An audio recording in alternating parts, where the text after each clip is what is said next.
네, 안녕하세요. 저 박수현입니다. 반갑습니다. 예, 지금 조금 전에 청와대에서 상황 점검 회의가 시작됐다고요?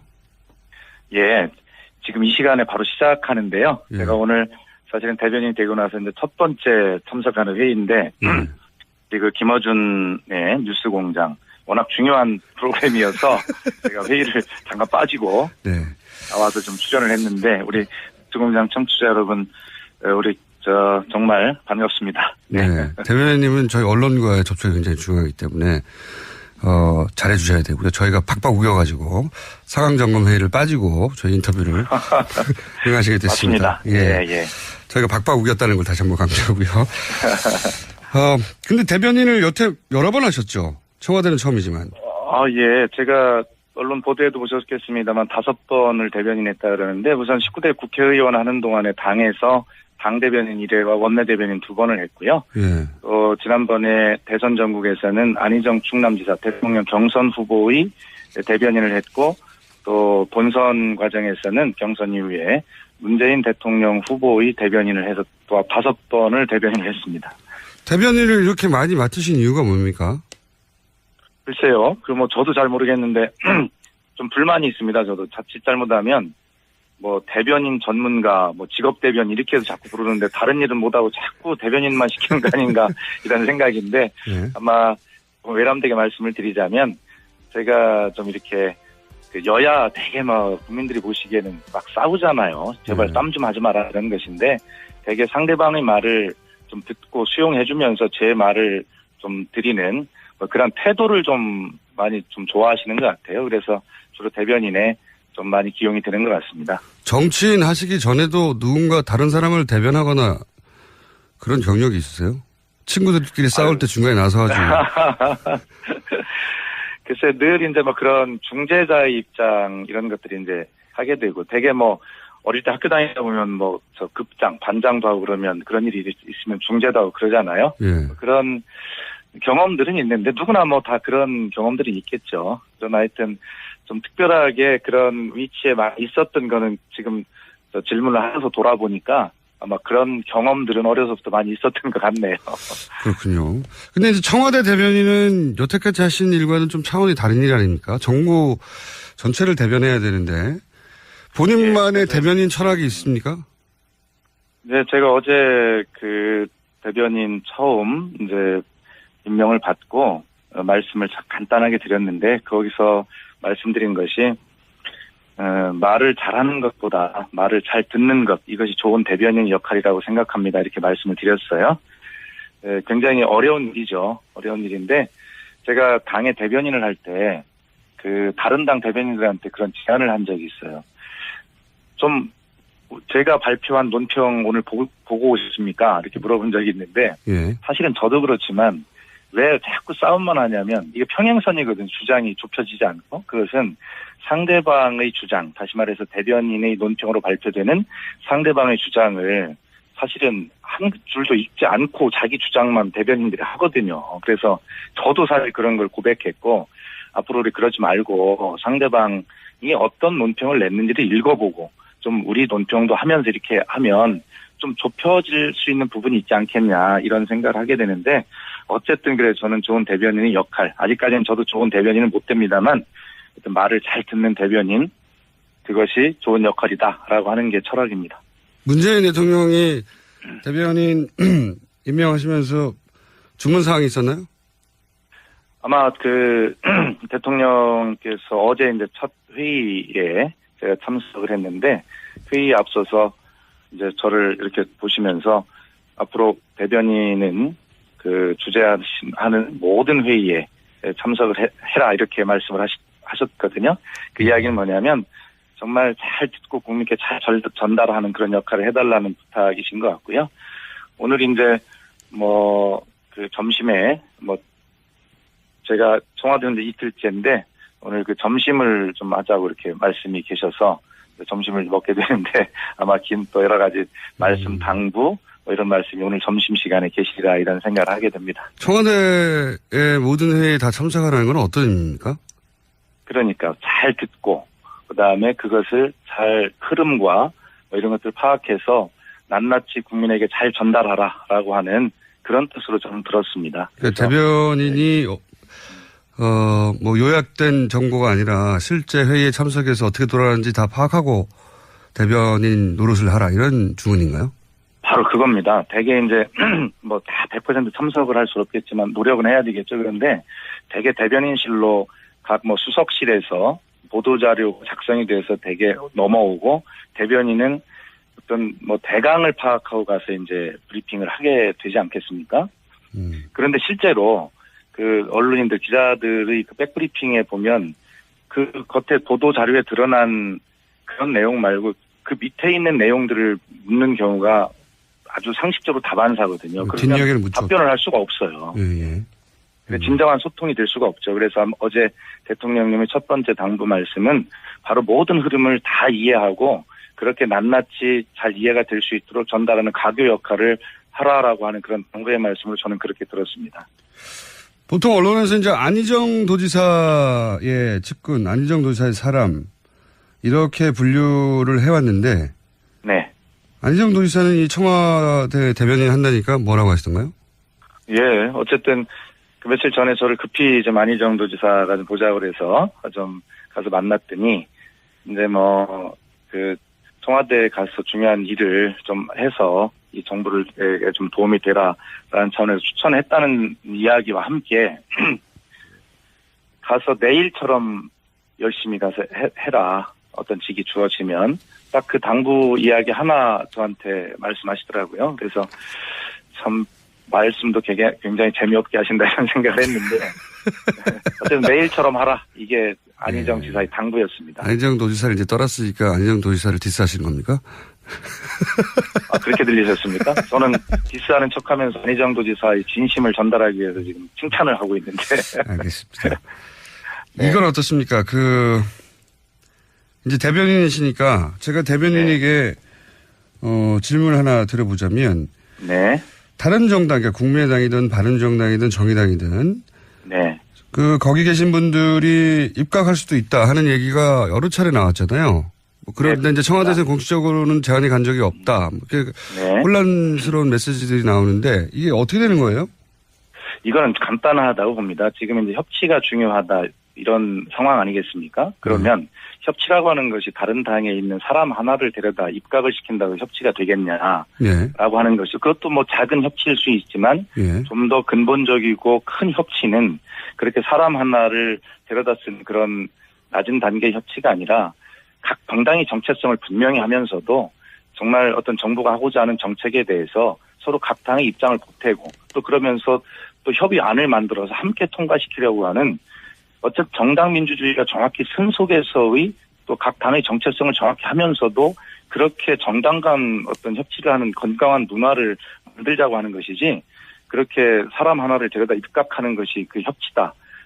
뭐 그것도 협치일 수 있겠습니다만 그것은 아주 낮은 단계의 협치이다라고 생각하고 우리가 궁극적으로 지향해야 될 바는 그렇게 정당의 정체성을 분명히 하면서도 서로 대화와 타협, 서로 설득을 통해서 정부가 하고자 하는 개혁 입법안 이런 것들에 대해서 각 당의 의견이 조금씩 더 반영이 될 수 있도록 하면서 그런 합의안을 만들어내는 것 이것이 저는 협치라고 생각을 합니다. 네.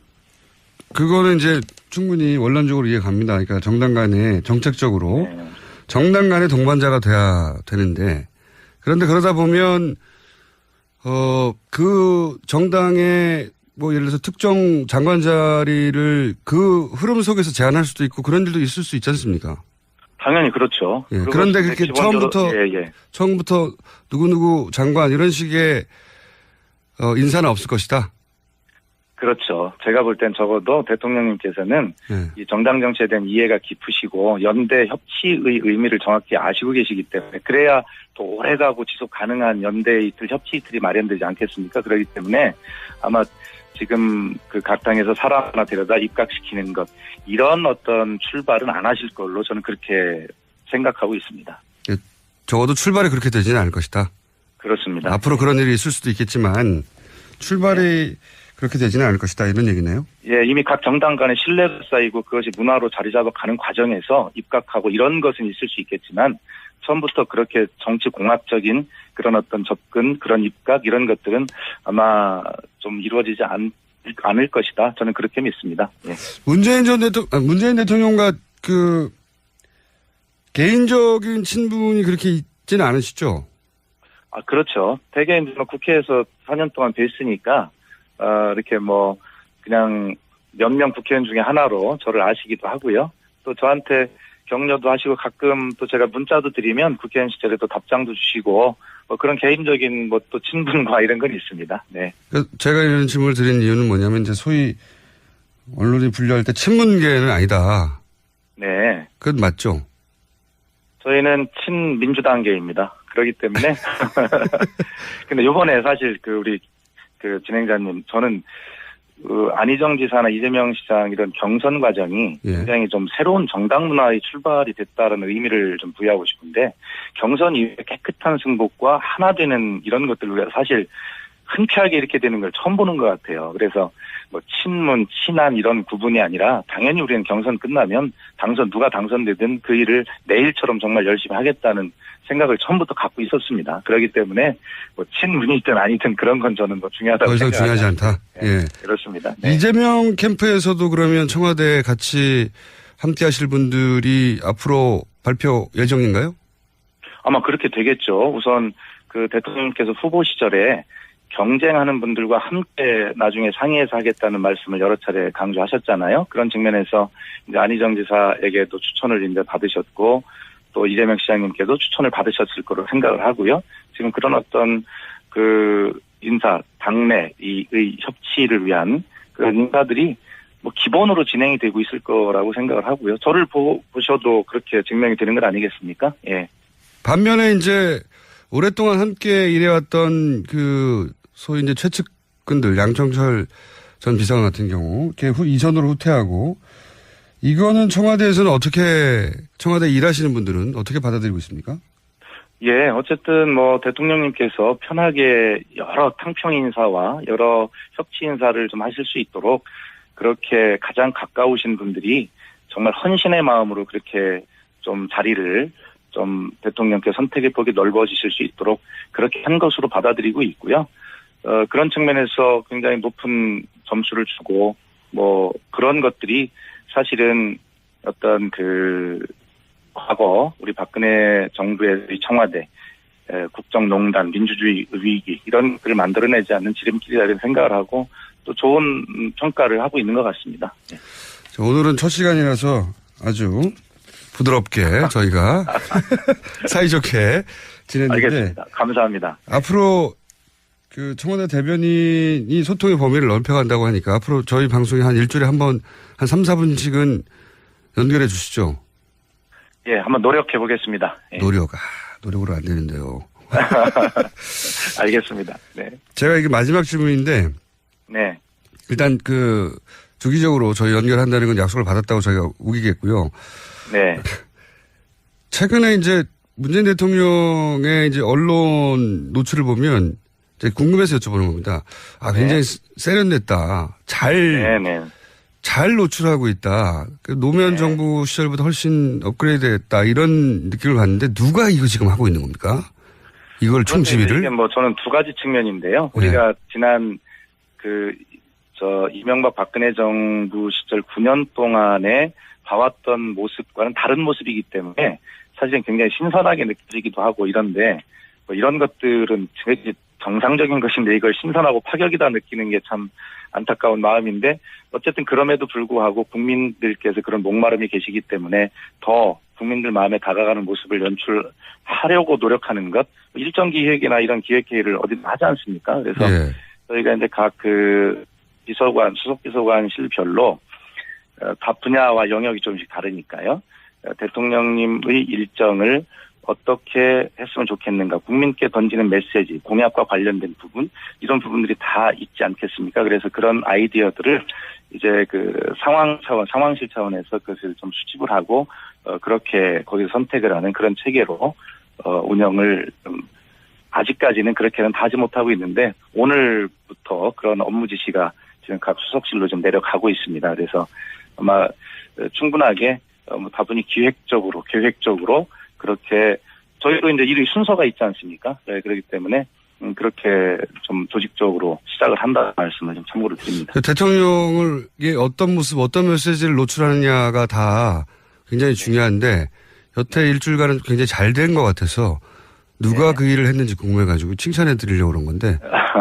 아마 지금 일주일의 모습은 아마 지난 박근혜 정부에서 청와대에서 못했던 그분들이 지금 일주일에 좋은 평가를 만들어주신 공로지 아닐까 그런 생각을 합니다.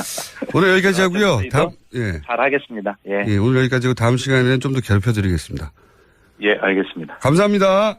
네, 감사합니다. 지금까지 청와대 박수현 대변인이었습니다. 대통령 후보의 대변인을 해서 또 5번을 대변인을 했습니다. 대변인을 이렇게 많이 맡으신 이유가 뭡니까? 글쎄요.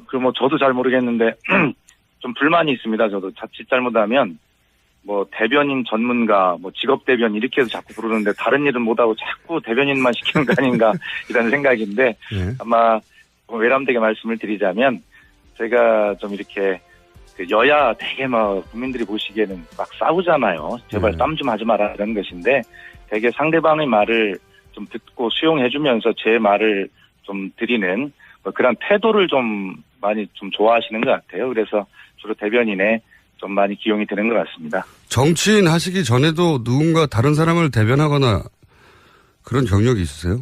친구들끼리 싸울 때 중간에 나서가지고. 글쎄, 늘 이제 그런 중재자의 입장 이런 것들이 이제 하게 되고 되게 어릴 때 학교 다니다 보면 저 급장, 반장도 하고 그러면 그런 일이 있으면 중재도 하고 그러잖아요. 예. 그런 경험들은 있는데 누구나 다 그런 경험들이 있겠죠. 그러나 하여튼 좀 특별하게 그런 위치에 있었던 거는 어떤 논평을 냈는지를 읽어보고 좀 우리 논평도 하면서 이렇게 하면 좀 좁혀질 수 있는 부분이 있지 않겠냐 이런 생각을 하게 되는데 어쨌든 그래 저는 좋은 대변인의 역할 아직까지는 저도 좋은 대변인은 못 됩니다만 말을 잘 듣는 대변인 그것이 좋은 역할이다라고 하는 게 철학입니다. 문재인 대통령이 대변인 임명하시면서 주문 사항이 있었나요? 아마 대통령께서 어제 이제 첫 회의에 제가 참석을 했는데 회의에 앞서서 이제 저를 이렇게 보시면서 앞으로 대변인은 주재하는 모든 회의에 참석을 해라 이렇게 말씀을 하셨거든요. 그 이야기는 뭐냐면 정말 잘 듣고 국민께 잘 전달하는 그런 역할을 해달라는 부탁이신 것 같고요. 오늘 이제 점심에 제가 청와대는 이틀째인데 오늘 점심을 좀 하자고 이렇게 말씀이 계셔서 점심을 먹게 되는데 아마 긴 또 여러 가지 말씀 당부 이런 말씀이 오늘 점심시간에 계시리라 이런 생각을 하게 됩니다. 청와대의 모든 회의에 다 참석하라는 건 어떤 의미입니까? 지금 질문을 하면서 돌아보니까 아마 그런 경험들은 어려서부터 많이 있었던 것 같네요. 그렇군요. 근데 이제 청와대 대변인은 여태까지 하신 일과는 좀 차원이 다른 일 아닙니까? 정부 전체를 대변해야 되는데 본인만의 대변인 철학이 있습니까? 네, 제가 어제 대변인 처음 이제 임명을 받고 말씀을 간단하게 드렸는데 거기서 말씀드린 것이 말을 잘하는 것보다 말을 잘 듣는 것 이것이 좋은 대변인 역할이라고 생각합니다. 이렇게 말씀을 드렸어요.